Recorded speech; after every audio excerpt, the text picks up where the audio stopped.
Good morning. Scott Luton here with you on this edition of This Week in Business History. Welcome to today's show.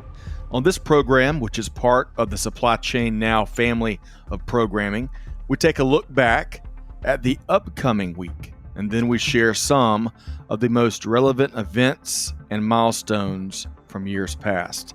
Of course, mostly business focused, with a little dab of global supply chain, and occasionally we might just throw in a good story outside of our primary realm.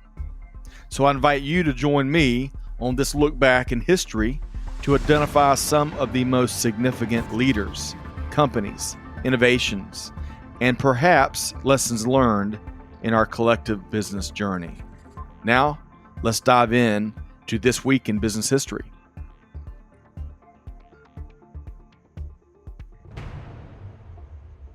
Hello and thanks for joining us. I'm your host, Scott Luton, and today on this edition of This Week in Business History, we're focused on the week of December 7th.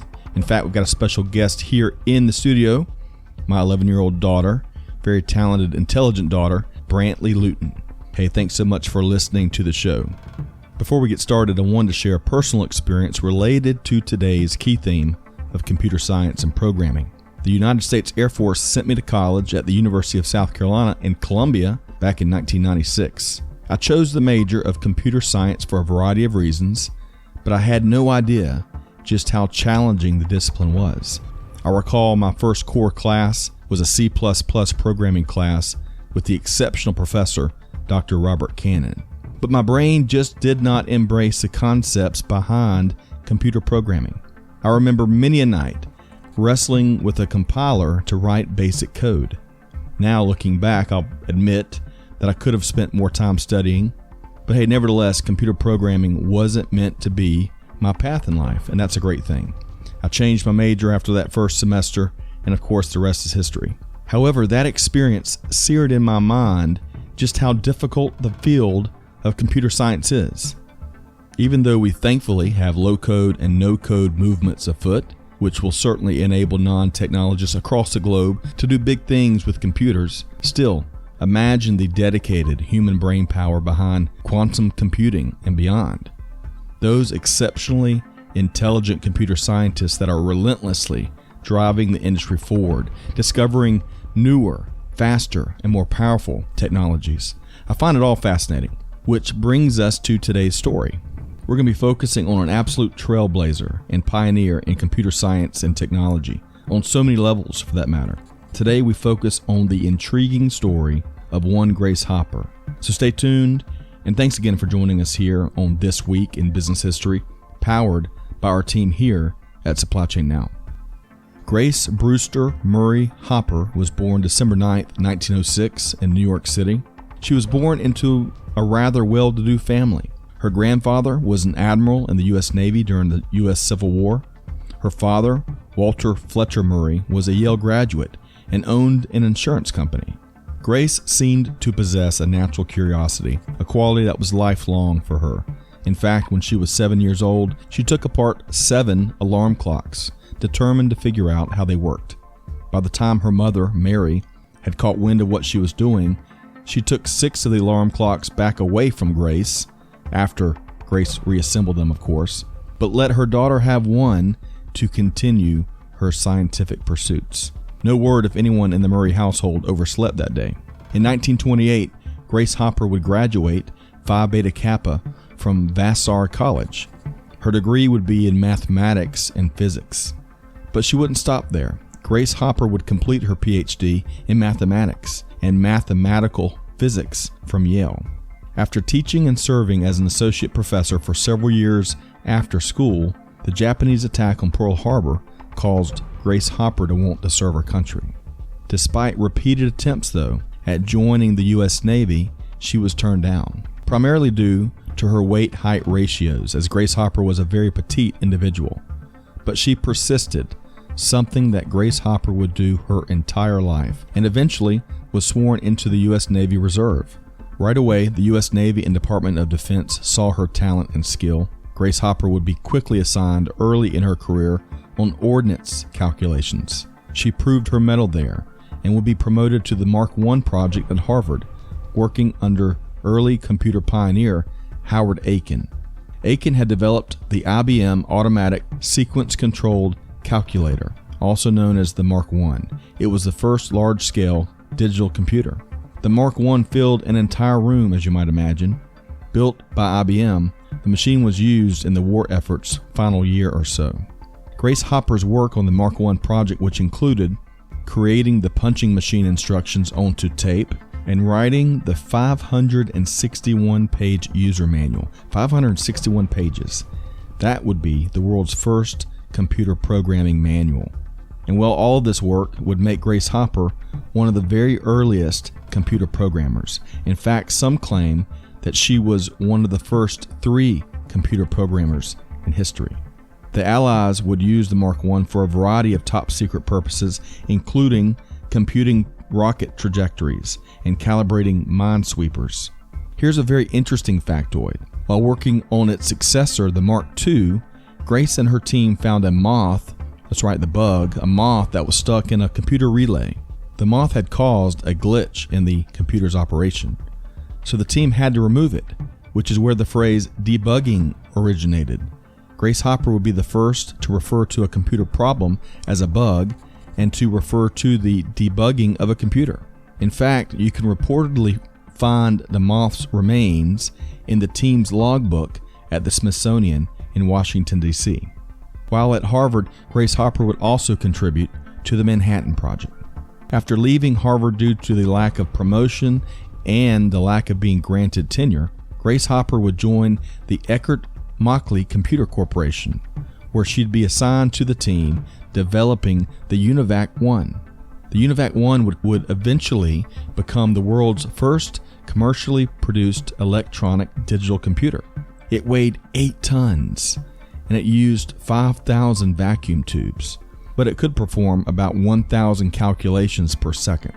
Remington Rand would acquire the Eckert-Mauchly Computer Corporation just a year or two after Hopper had joined the organization. While working on the UNIVAC project, Grace Hopper had an idea, a transformational idea. Why not use English words to program computers? Instead of going through the slog of teaching people the vast complexity of mathematical symbols used for programming. But as Grace Hopper shared her idea to all of her peers, no one bought into the concept. Computers don't understand English, Grace, she was told. But that wasn't good enough for Grace Hopper. She'd say later that, quote, "It's much easier for most people to write an English statement than it is to use symbols. So I decided data processors ought to be able to write their programs in English and the computers would translate them into machine code," end quote. So Grace Hopper went about the chore of building out her idea so that she could earn the approval and acceptance from her colleagues. After publishing a research paper on the notion of a compiler, that is, a program that converts words and instructions into a machine code so that they can be read and executed by a computer. So after she published a paper on the notion, Grace Hopper went and built a compiler. It was known as the A compiler, and the first version was A-0. It would be the world's first compiler. Grace Hopper would start turning heads, earning her the nickname Amazing Grace. In 1954, Grace Hopper was named as Remington Rand's first director of automatic programming. Her team would then develop Flowmatic, the first programming language to use English-like commands. This was a big departure from other dominant computer languages of the era, such as Fortran. Years later, in a 1980 interview, Grace Hopper would say, quote, "What I was after in beginning English language programming was to bring another whole group of people able to use the computer easily. I kept calling for more user-friendly languages. Most of the stuff we get from computer science people is in no way adapted to people," end quote. That's right. Back in the 1950s, Grace Hopper was democratizing technology decades ahead of her time. By 1959, COBOL was introduced as the first standardized general business computer language. COBOL is short for Common Business Oriented Language. While there were a number of people involved in the development of COBOL, few was as active in its promotion as Grace Hopper. In fact, some refer to Grace as the mother of COBOL. By the 1970s, COBOL was one of the most commonly used computer languages in the world, if not the most commonly used computer language. In 1986, after a career that spanned both active duty and reserve service in the U.S. Navy, Grace Hopper would officially retire at the rank of Rear Admiral. She retired at the age of 79 years, 8 months, and 5 days. At the time of her retirement, only 4 other officers in the entire U.S. Navy's history had served at a more advanced age, one of which was Chester Nimitz. Clearly a pioneer in computer science and programming, Grace Hopper also had a passion for teaching. Throughout her career, she served in a variety of roles as adjunct professor, or workshop or seminar leader, or facilitator. In 1991, Grace Hopper would be awarded the National Medal of Technology by then-President George Bush, where she'd say, "If you ask me what accomplishment I'm most proud of, the answer would be all the young people I've trained over the years. That's more important than writing the first compiler." On New Year's Day 1992, Grace Hopper passed away peacefully in her sleep and would be deservingly interred with full military honors at Arlington National Cemetery, along with so many of our country's other invaluable treasures. In 2016, President Obama would posthumously award Grace Hopper the Presidential Medal of Freedom, just one of the prestigious scores of honors and awards she has accumulated globally. Grace Hopper transformed the science of computing and the world of technology. She defied standard norms and proved her countless doubters wrong. And her critical work would allow the world's vast community of non-technologists better utilize technology, undoubtedly impacting so many other discoveries and advancements to this day and beyond. Grace Hopper once said, quote, "People have an enormous tendency to resist change. They love to say, 'We've always done it this way.' I try to fight that," end quote.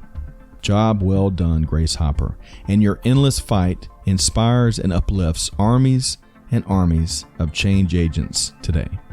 Hey, that just about wraps up this edition of This Week in Business History. But before we go, I want to get one person's take on the story of one Grace Hopper. That's my 11-year-old daughter, Brantley Luton. Brantley, what inspires you about Grace Hopper's story? I like how she was a woman in that time, because back then not a lot of girls were in that position, and that kind of inspires me the most. Outstanding. Thanks, Brantley. Appreciate you being a part of this episode of This Week in Business History. We're proud of you. Hey, to our audience, those are some of the stories that stood out to us, but what do you think? Find us on LinkedIn, Twitter, Facebook, or Instagram, and share your comments there. We're here to listen. On that note, thanks so much for listening to our podcast. Be sure to check out a wide variety of industry thought leadership at supplychainnow.com. Hey, friendly reminder, you can now find This Week in Business History wherever you get your podcast from. And be sure to tell us what you think. We'd love to earn your review. On behalf of the entire team here at This Week in Business History and Supply Chain Now, this is Scott Luton wishing all of our listeners nothing but the best. Hey, do good, give forward, and be the change that's needed. And on that note, we'll see you next time here on This Week in Business History. Hey, thanks everybody.